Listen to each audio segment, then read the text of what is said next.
Hello, our friends, Evolutionary Energy Arts family. Hello there, welcome back.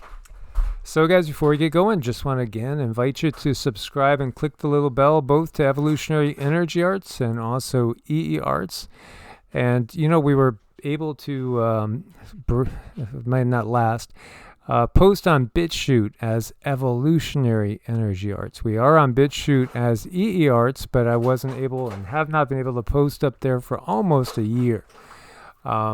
And so we are there. We're also on Brighteon and we're also on Rumble. So just wanted to share that. And of course, while I'm mentioning it, we are on Patreon. And we do want to thank our Patreon supporters. And we're also on Ko-Fi. And we want to thank our supporters over there. And do please check out Medicinal Foods. It's so important to detox and boost your immune system, as we say every day, because it's true. That's the number one thing. And the noise in the background is this, it's Rama. He's playing with a game. And it's got little bits of kibble in the game. And it's kind of like a puzzle thing that he's got to move from one side to another. And he's good at it. He's very, very food motivated. And many people are definitely going to have food at their priorities. Top of their priorities list, as we see this tweet from Senator Cruz from Texas. Americans are seeing the biggest increase in food prices since 1981. And beef is up 16.2%, pork 14%, poultry 12.5%, eggs 11.4%. I do hear about egg shortages in certain areas. That's for real. And again, we got the bird flu going. And then fish and seafood 10.4%. So food is going up in the US of A, and over here you can see it's going to get a lot worse in Germany. In Germany, they are getting ready to hike, and let's just jump over here. They're going to hike food prices from 20 to 50% tomorrow. Tomorrow, 20 to 50% increases. Talk about a shock to the system. Well, it's staggering. You know, this is something that makes you take a step back and say, oh my, you know, if it's happening over there, guess what? It's going to happen everywhere. It's something to be prepared for, you know, and do you have enough food stockpiled? Because I would recommend it. You really should. As we know, it was like 4 years ago, the government said, be ready to survive on your own for 6 months without the grid on whatever you got in your house. Mm-hmm. I wonder how many people can do that. Realistically. I know so many people, they just live paycheck to paycheck. That's what I grew up with too. You know, in my family, you know, it was always about stretching it to the next paycheck. And then, you know, my dad would get paid and we'd go shopping the next day. That's the way it worked. So we were kind of always week to week. They had no cushion. And that's kind of like what we're back to. Of course, I grew up in the, 70s, so for the most part, and the 80s. And the 70s, I do remember the inflation and the gas lines and all that. But what we're seeing now is something totally different. I mean, this is going to dwarf anything we've seen in any of our lives. It is, and it's a little bit unsettling because I know we talk about it a lot, but when you are actually faced with it, that's a different story. You have a whole new set of emotions that are coming in when you actually have it right in front of you. So that's something that we need to prepare for. Absolutely. And just days after Germany reported the highest inflation in a generation, 7.6% annual pace, blown away all expectations, you got them raising foods from 20 to 50%. This is just incredible. People are just going to be, people that don't watch things, don't pay attention to what's happening out there. They're probably going to go food shopping, and when they get their bill, if they're noticing what they're doing, I see a lot of people sleepwalking out there, just like they're used to going to this certain place, you know, in an aisle, just throw it in, throw one or two in, not even noticing what the prices are. And boy, they're going to get sticker shock when they check out. Mm-hmm. They sure are, most definitely. Absolutely. And Aldi, for example, expects increases of 20 to 50% in its purchase prices in the coming weeks. Already on Monday, meat, sausage, and butter are to become significantly more expensive. things are going to become luxuries. It's just the way it is. It's going to be the case that maybe everybody's getting a little bit more use. Well, not everybody, of course. You got the Musks and Bezos and Gil Bates of the world, and the billionaire class, which is their wealth has grown by leaps and bounds. They're fine. They're still gonna have their steaks, their sirloins, lobster tails, caviar, whatever their very little hearts desire. Oh, sorry. Yeah, well, they don't mind about all this. No. For the rest of us, it's gonna be rice, lentils, and mealworms. On a good day. On a good day. This is where we're heading, guys. And it's not just the food. Cost of living rose in Germany again.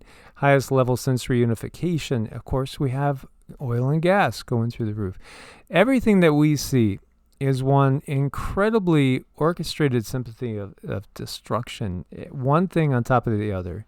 The shipping container backlogs, remember that? Now we have all these flights being canceled out of the blue and trains being canceled. And boy, people are really, looking at that closely, as they should. How many of you guys have been expecting deliveries and they're not showing up on time, and they're, in some cases, it seems like, I don't know why they're in a different state, because that's happening to us all the time now. I know, that's something that's a little bit curious. They're a little bit late, or you gotta, what really got me is that they wanted a signature for some tea that we ordered. I'm not sure about that. That was really weird. Yeah. Because I get loose leaf hibiscus tea leaves, and I would recommend people, check out hibiscus tea. I love it. It tastes great. I usually make that with elderberry, and it just tastes so good. Hibiscus is a huge source of vitamin C, and so you could store that for long periods of time. Just think again about what you're going to need nutritionally, and make sure you're covered nutritionally. Right. And Mike is really lucky in the sense where his body seems to crave, and he responds to that craving. And it's always that hibiscus tea. So I think there's something very valuable in that for everybody, really. Well, again, we have to always be detoxifying.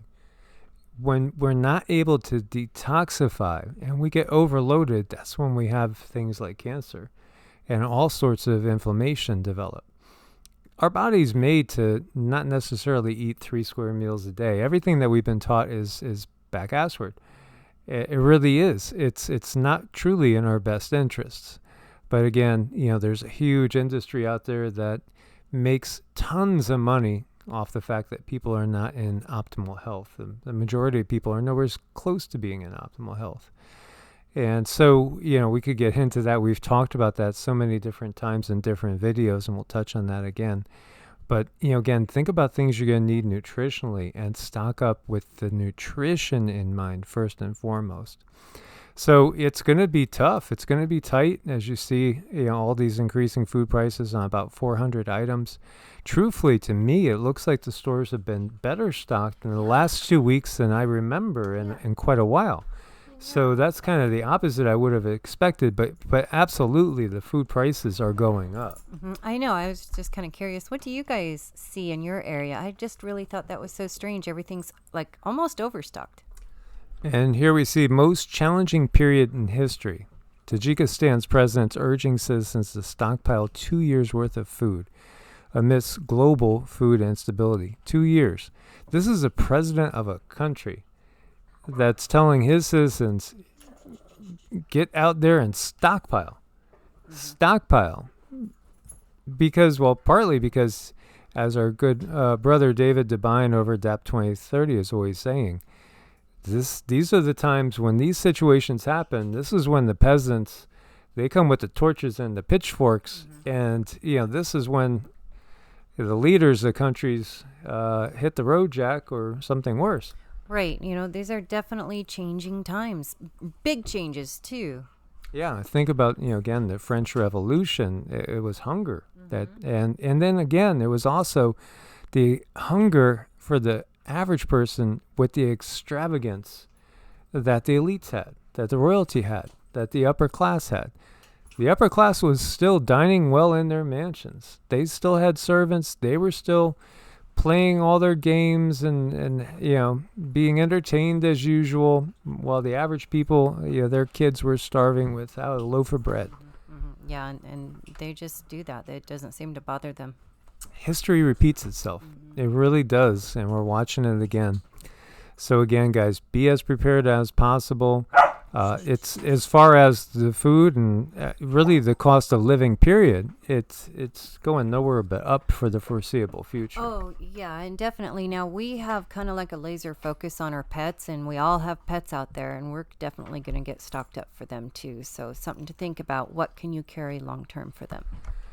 And we do make their own food because, I don't trust the foods that are out there for the most part.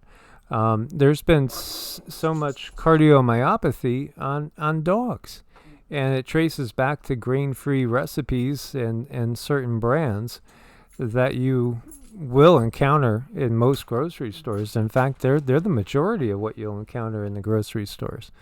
So I supplement them with taurine because dogs need taurine and puppies need a lot of taurine. But we also add in a lot of things to their food. We do give them rice and lentils, and we'll add in chicken and turkey, and we'll add coconut oil for healthy fats. I'll add in spirulina and maca and ginger and turmeric. So we give them everything that's human grade. And we'll also give them sweet potatoes and kale and greens and things like that. Even still-cut oats too. Dogs are not carnivores. Dogs are omnivores. They could eat anything and everything. So that's one of the misconceptions is that dogs are carnivores. They're actually omnivores. So again, a varied, balanced diet is important. But the amino acid taurine is something that you won't find in vegetarian sources, so you have to supplement with that. So just wanted to share that for you guys as well, because the dogs probably the puppies out-eat Cindy and me, I would say 5 to 10 to 1. Yeah, they kind of do. Well, Rama's not even 4 months yet. Now he's already over 40 pounds, so he's growing like a weed. Right. So, we're definitely going to get stocked up really good on the pet food, because when you got little ones, they don't take no for an answer. When they are hungry, they're hungry. And the other thing I'll just mention as well is, I would stock up more on frozen meats, but I'd be careful because, hey, rolling outages, the grid going down, the last thing you want is to have like $500 or more of food in the freezer and you can't keep it cold. We do have a generator, and we would use that to keep the fridge going. But you just don't know what we're going to find, guys. When you got a president saying stockpile 2 years worth of food at least, you should take things seriously, don't you think? Indeed, we should. Absolutely. As always, much love. God bless and namaste. Namaste.